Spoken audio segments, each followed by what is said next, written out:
ورحمۃ اللہ وبرکاتہ۔ ڈاکٹر صاحب بہت شکریہ جی، آپ نے آس نیوز کو ٹائم دیا اور ہماری کال پہ آپ نے لبیک کیا۔ جزاک اللہ، اللہ آپ کو جزا دے۔ آپ کے ساتھ بیٹھ کر بہت خوشی ہوئی ہے، اور آپ کے نیوز کے توسط سے میں یہ اپنے ویورز کو یہ کہنا چاہوں گا کہ ڈاکٹر رفیق جان صاحب وہ شخصیت ہے اردو کے اندر جنہوں نے دکھی عوام کی آواز حکام بالا کے ایوانوں تک پہنچائی، اور ایسے بہت سارے معاملات جو کہ آپ کی اس محنت اور کوشش کی وجہ سے ہوئے ہوں گے اور انشاءاللہ ہوں گے۔ تو آج بھی آپ نے جو مجھے یہاں پہ بلایا، دعوت دی، اللہ تعالیٰ آپ کو جزا دیں، اور اس کار خیر کا اللہ آپ کو دنیا اور آخرت کا صلہ عطا فرمائے۔ آمین جی، بہت شکریہ۔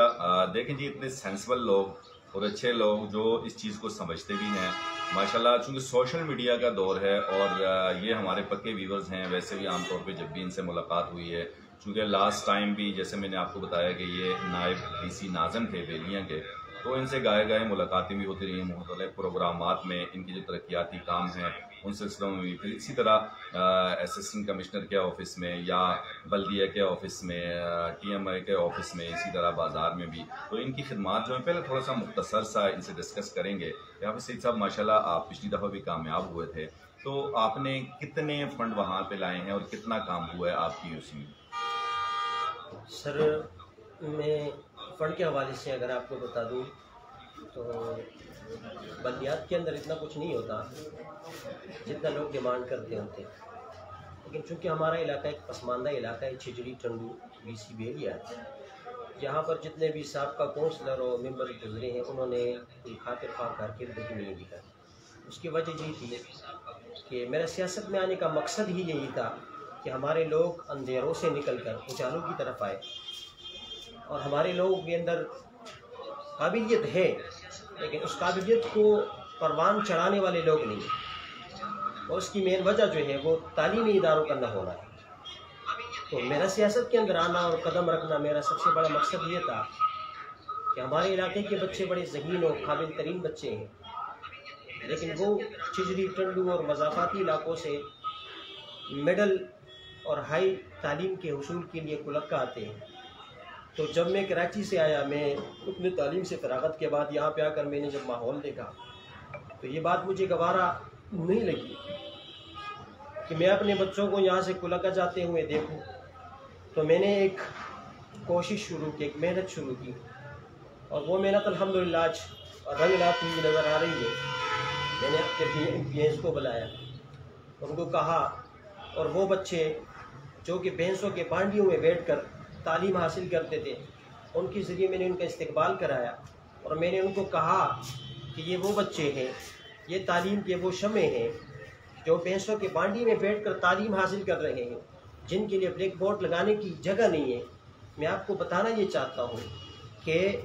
یہ بچے کل کے معمار ہیں، مستقبل کے شاہ سوار ہیں۔ اگر یہ اس طرح بانڈیوں میں بٹھا کر ہم ان کا وقت ضائع کریں تو کل خدا کے سامنے اس کے جواب کون ہوگا؟ تو میرا سیاست میں آنے کا مقصد یہ تھا کہ ہمارے بچوں کو ان کا حقوق، ان کے حقوق ملے، اور چونکہ ہمارے سابقہ لوگ جو تھے وہ تعلیم سے خود محروم تھے۔ تو میں آپ کو ایک بات بتاتا چلوں ڈاکٹر صاحب، ہوٹل وہ بندہ چلا سکتا ہے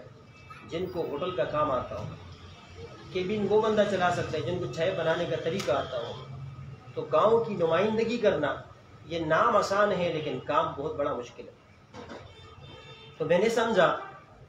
کہ تعلیم کے حصول کے لیے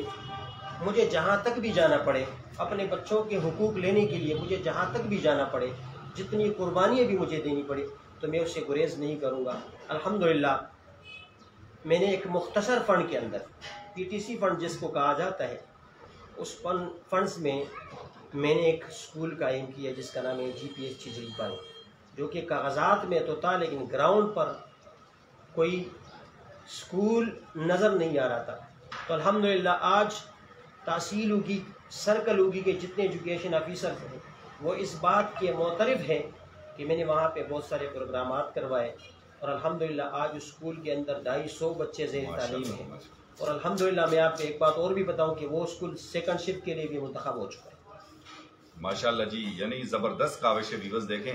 یہ جو بیسک کام ہوتے ہیں، چھوٹے چھوٹے کام ہوتے ہیں جن کو ہم سمجھتے نہیں ہیں، یہ چھوٹے کام نہیں، بہت بڑے کام ہیں۔ دیکھیں معاشرہ اگر پڑھا لکھا ہوگا، جیسے ان کا کہنا ہے، جو لوگ وہاں گئے ہوں گے ان کے علم میں ہوگا کہ چھجڑی سے کلکہ کافی دور ہے، اور پھر چھوٹے بچوں کے لیے وہاں جانا، پھر سردی گرمی موسم، اسپیشلی سردیوں کے موسم میں تو انتہائی مشکل کیا کہ چھوٹے بچوں کے لیے ناممکن ہے۔ تو یہ ایک شمع انہوں نے جلائی ہے، اور میں یہ سمجھتا ہوں کہ یہ صدقہ جاریہ ہے، اور فار ایور اس اسکول میں جب تک جتنے بچے پڑھیں گے تو وہ ان کے کھاتے میں صدقہ جاریہ ثواب ان کو، ان کے والدین، ان کے اساتذہ، اور اسپیشلی وہ لوگ جنہوں نے ان کو منتخب کیا تھا، جنہوں نے ان کو ووٹ کی شکل میں ایک طاقت فراہم کی تھی،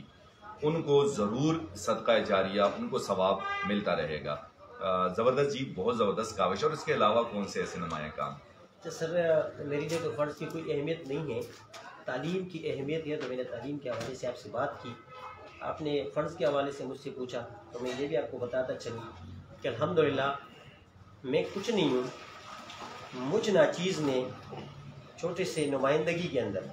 چونکہ گاؤں گلیوں کی نمائندگی یہاں پر اس میں کچھ نہیں ہوتا، لیکن اختیار آپ کو ملتا نہیں ہے، اختیار آپ کو لینا پڑتا ہے کہ آپ کے ہاتھ میں کیا ہے۔ تو الحمدللہ ہمارے ساتھ قاضی زاہد اللہ صاحب ہوتے تھے، تحصیل نائب ناظم تھے، بہت اچھے انسان ہیں، اللہ تعالیٰ ان کو کامیابی عطا فرمائے۔ ان کے ذریعے سے اور میں نے اپنے ذریعے سے برچھڑ سے لے کر چھجڑی کے آخر تک تقریباً واٹر سپلائی کی جو میں نے اسکیم لگوائے ہیں، اگر کوئی مجھ سے پوچھنا چاہے تو میں بالکل جواب دینے کے لیے تیار ہوں۔ میں نے واٹر سپلائی کی جو اسکیم لگائی وہ تقریباً 30 لاکھ کے لگ بھگ ہے۔ ماشاءاللہ 30 لاکھ، زبردست۔ اور اس کے علاوہ گلیوں کے اندر میں نے تقریباً 6 سے 7-8 لاکھ روپے لگائے۔ اس کے علاوہ یہ اسکول جو میں نے بنایا PTC فنڈز میں،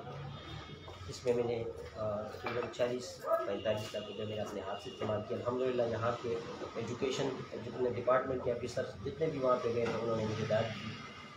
اور ان کو میں نے باقاعدہ کہا کہ میں چیلنج کرتا ہوں کہ کوئی بھی یہاں پر آ کر اتنے فنڈز کے اندر اتنا زبردست قسم کا اسکول بنا کے مجھے دے دے تو میں اس کو انعام دوں۔ زبردست جی، ماشاءاللہ۔ دیکھیں ویورز، یہی سارا انہوں نے یعنی اپنا موٹو مقصد جو ہے وہ، جیسے ہم کہتے ہیں کہ دریا کو کوزے میں بند کرنا ہے، انہوں نے بتا دی ہے کہ جی میری فرسٹ پریارٹی یا میری اہم پریارٹی یہی ہوگی کہ بچوں کے لیے تعلیمی ادارے، پھر تعلیمی ادارے کو جو سہولیات ہیں، اور دوسری جو انہوں نے بات کی پانی کے حوالے سے، تو ظاہر سی بات ہے کہ پانی اور رابطہ سڑکیں یہ ہمارے بنیادی جو چیزیں ہیں ان میں ہیں۔ اگر ظاہر سی بات ہے کہ راستے ٹھیک ہوں گے، پانی صاف ہوگا، اور پانی ہوگا آپ کو گھر کی دہلیز پہ ملے گا، تو وہاں ظاہر سی بات ہے کہ بہت سارے اس کے پانی کے فوائد، اور نہ ہونے کے بہت سارے نقصانات ہیں۔ کہ چھجڑی ایسا ایریا ہے کہ دور دراز پانی کے لیے جانا آنا کرنا، چونکہ زیادہ تر جو یہاں مرد حضرات ہیں وہ تو محنت مزدوریوں کے لیے ادھر ادھر نکلتے ہیں، ظاہر سی بات ہے چھوٹے بچے یا لیڈیز گھر میں ہوتی ہیں تو ان کو پھر بڑی مشکلات ہوتی ہیں اس چیز کی۔ تو یہ ساری چیز ماشاءاللہ زبردست۔ اور پھر اس کے ساتھ ساتھ جیسے گلیوں کا انہوں نے کہا کہ جی 8-10 لاکھ روپے اس پہ لگائے ہیں، تو یہ راستے، پانی، اسکول، زبردست۔ تو اب کوئی ایسی چیز، کوئی ایسا کام جو لاسٹ ٹائم رہ گیا ہو، آپ چاہتے ہیں کہ آپ کے علاقے کے لوگ جو انشاءاللہ آپ کو لائیو بھی دیکھیں گے، بعد میں بھی یہ ویڈیو انشاءاللہ دیکھیں گے، آپ ضرور ان کو شیئر بھی کریں۔ اور میں پھر ویور سے یہ کہتا چلوں کہ ان کے حلقے کے VC بیلیاں کے، ان کے علاقے کے چھجڑی کے کوئی بھی لوگ جو اگر لائیو ہمیں دیکھ رہے ہیں تو وہ ضرور ہمیں کمنٹ کر کے سوال پوچھیں، اور بعد میں بھی آپ کمنٹ کر سکتے ہیں، ضروری نہیں ہے ابھی اگر لائیو آپ نہیں بھی موجود ہیں تو بعد میں آپ کمنٹ کریں۔ ظاہر سی بات ہے کہ حافظ صاحب وہ ویڈیو بار بار دیکھیں گے، اور میری نظر سے جو چیز گزرے گی، اگر ایسا کوئی آئے گا آپ کا کمنٹ تو میں ضرور حافظ صاحب تک پہنچاؤں گا۔ تو حافظ صاحب آپ کیا کہیں گے کہ اب کوئی ایسا کام یا کوئی ایسی چیز جو آپ سے رہ گئی ہے اس ٹائم، تشنگی جیسے ہوتی ہے، تو اس کو آپ فرسٹ پرائرٹی دیں گے؟ ڈاکٹر صاحب چیزیں تو بہت ساری رہ گئی ہیں، کیونکہ ہمارا علاقہ بہت زیادہ پسماندہ ہے، یہاں پر اس سے پہلے کوئی کام ہوا ہی نہیں ہے، نہ روڈس ہیں، نہ اسکولس ہیں، نہ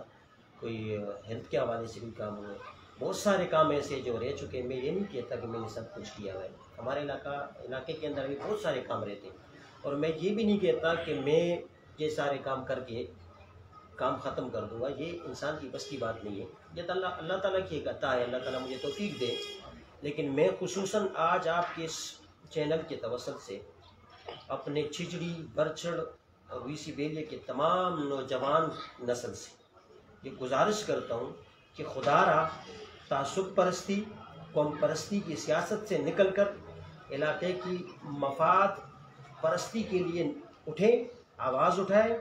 اور اس بندے کو منتخب کریں جو اس وقت اور حالات کے تقاضوں کو مد نظر رکھتے ہوئے آپ کے معاملات کا حل تلاش کریں۔ تو خدا را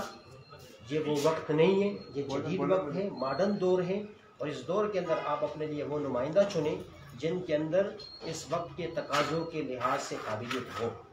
میں اپنے نوجوان نسل سے گزارش کروں گا کہ خدا را اٹھے اور اپنے حقوق کو لینے کا طریقہ جانے۔ بندہ اپنے حقوق کو کس طرح لیتا ہے؟ ارباب اختیار کے ایوانوں میں جائے تو اپنے بچوں کے لیے لڑے، تعلیم کی جنگ لڑے، ہیلتھ کی جنگ لڑے، انفراسٹرکچر کی جنگ لڑے، اور ان سے اپنے حقوق لے۔ اور اس کے لیے سب سے بیسٹ جو چیز ہے وہ تعلیم ہے، آگاہی ہے۔ قانون کی آگاہی اگر آپ کے پاس ہے تو آپ اپنا حقوق لے سکیں گے، اور آپ کے پاس قانون کی آگاہی ہی نہیں ہوگی تو آپ اپنے حقوق لینے کے قابل نہیں ہوں گے۔ میں یہ گزارش کروں گا اپنے نوجوان نسل سے کہ خدا را قوم پرستی اور تعصب پرستی سے نکل کر علاقے کے لیے ایک ہو جائے اور اس بندے کا انتخاب کرے جس کے اندر قابلیت ہے۔ ماشاءاللہ جی،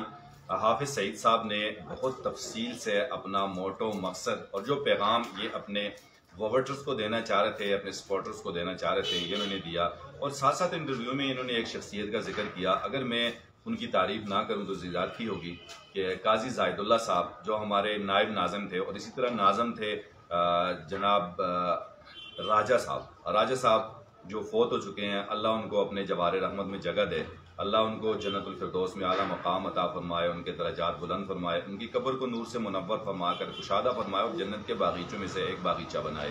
اور ان کا بہترین نعم البدل دے۔ تو قاضی صاحب ماشاءاللہ لاسٹ ٹائم انہوں نے بڑے اچھے کام کیے، بڑی اچھی ٹیم کی قاضی صاحب کی اور راجہ بشیر صاحب کی۔ تو ابھی بھی ہم یہی امید رکھتے ہیں کہ انشاءاللہ اسی طرح کام ہوں گے۔ تو حافظ سعید صاحب کا موٹو جو مقصد ہے وہ آپ تک ہم نے پہنچا دیا۔ آخر میں اسپیشل ان کا پیغام ایک جملے میں ان سے لوں گا کہ جو پھر آپ کے لیے یعنی ووٹر سپورٹر جو ہے ان کی رہنمائی کرے گا، تو ایک جملے میں آپ اپنا پیغام دیں۔ پیغامات تو بہت سارے ہیں، لیکن آپ نے کہا کہ ایک جملے کے اندر جو لفظ ایسا ہو کہ جس کے اندر بہت سارے پیغامات سما جائیں۔ میں یہ کہوں گا کہ میں اپنے بچوں کے مستقبل کے لیے جہاں بھی مجھے جانا پڑے، میں بچوں کے مستقبل کی جنگ لڑوں گا، میں تعلیم کی جنگ لڑوں گا، میں ہیلتھ کی جنگ لڑوں گا، اور جہاں تک میرے اندر ایک آپ جو بھی سمجھ لیں، جہاں ہمارے بچے تعلیم حاصل کرتے میں وہاں جاتا ہوں۔ میں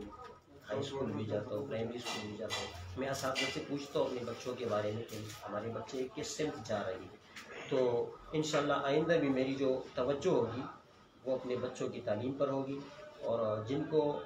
بچوں کا روشن مستقبل چاہیے اور چہری کا روشن مستقبل جن کو چاہیے تو وہ کم از کم میرا ساتھ دیں۔ اور انشاءاللہ اگر اللہ تعالیٰ نے مجھے کامیابی دی تو میں انشاءاللہ چہری کو انشاءاللہ ترقی دوں گا اللہ کے فضل و کرم سے، اور وہ کام کر کے دکھاؤں گا جو اس سے پہلے کسی نے۔ بہت شکریہ جی۔ جی ویورز، یہ تھا ہمارا آج کا پروگرام زندگی کے حسین لمحات آس نیوز کے ساتھ، اور آپ نے حافظ سعید صاحب جو کہ سابقہ VC بیلیاں کے نائب ناظم تھے ان کی بات سنی، اور انہوں نے جو کچھ کیا وہ بھی سنا، اور جو وہ کرنے کا ارادہ رکھتے ہیں وہ بھی آپ نے سنا۔ اب آپ ہماری ہیلپ کیسے کر سکتے ہیں کہ آپ نے اونلی فنگر ٹپس پہ اس ویڈیو کو زیادہ سے زیادہ شیئر کرنا ہے، تاکہ ہمارا موٹو مقصد اور ہمارے جو مہمان ہیں حافظ سعید صاحب ان کا موٹو مقصد عوام تک پہنچ سکے۔ اسپیشلی VC بیلیاں کے جتنے لوگ ہیں ان تک ضرور اسے پہنچائیں، لنک انہیں شیئر کریں، اور تاکہ اگر کمنٹ کی صورت میں آپ کوئی کویسچن کرنا چاہیں تو وہ ضرور ہم سے کر سکتے ہیں۔ اجازت دیجیے گا ڈاکٹر عتیق چاند اور حافظ ابوبکر جان اور ہمارے آج کے حسین مہمان حسین لمحات کے حافظ سعید صاحب کو۔ ملتے ہیں انشاءاللہ اگلی ویڈیو میں، جب تک اللہ حافظ۔